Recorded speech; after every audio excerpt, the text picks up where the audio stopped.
వచ్చేసాను ఈరోజు రసమలై వీడియోతో. ముందుగా దీనికోసం 1 లీటర్ వరకు ఆవు పాలు తీసుకొని పాలను మరగనివ్వండి. ఈలోపు మీకు నచ్చిన డ్రై ఫ్రూట్స్ని చిన్నగా చాప్ చేసుకొని రెడీగా పెట్టుకోండి.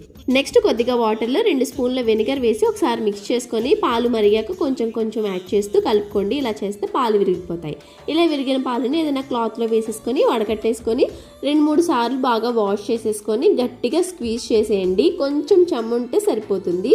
నెక్స్ట్ ఈ పన్నీర్లో 1 స్పూన్ కార్న్ఫ్లవర్ వేసుకొని చేతితో బాగా ఒక 5 నిమిషాలు కలిపితే మనకి సాఫ్ట్ డో ప్రిపేర్ అయిపోతుంది. చిన్న చిన్న బాల్స్ లా ప్రిపేర్ చేసుకొని రసమలైలో ఒత్తుకొని పక్కన పెట్టుకోండి. నెక్స్ట్ ఒక బౌల్లో 1 కప్ షుగర్ అలాగే 1.5 కప్ వాటర్ వేసుకొని నీళ్ళని బాగా మరిగిన తర్వాత పన్నీర్ని వేసేసుకోండి. వీటిని మూత పెట్టి 15 నిమిషాలు హై ఫ్లేమ్ లో ఉడికించేసుకొని పక్కన పెట్టేసుకోండి. నెక్స్ట్ ఇంకో గిన్నెలో 1/2 లీటర్ పాలు వేసుకొని కొంచెం కుంకుమ పువ్వు 1 టీ స్పూన్ వరకు యాలకుల పొడి వేసుకొని అలాగే కట్ చేసుకున్న డ్రై ఫ్రూట్స్ ఒక 2 స్పూన్లు వేసేసుకొని ఒకసారి మిక్స్ చేసేసుకొని బాగా మరగనివ్వండి.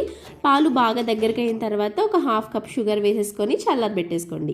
నెక్స్ట్ ఇప్పుడు పన్నీర్లో నుంచి షుగర్ సిరప్ని కొంచెం కొంచెం స్క్వీజ్ చేసుకొని రసమలైలో యాడ్ చేసేసుకొని ఒక అరగంట కానీ గంట కానీ ఫ్రిడ్జ్లో పెట్టేసుకుంటే అలా చల్లగా సర్వ్ చేసేసుకోవచ్చు.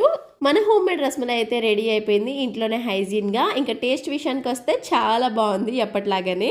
మీరు కూడా ఇంట్లో తప్పకుండా ట్రై చేసి ఎలా కుదిరిందో కామెంట్ చేసేయండి. వీడియో నచ్చితే ఫాలో అయిపోండి.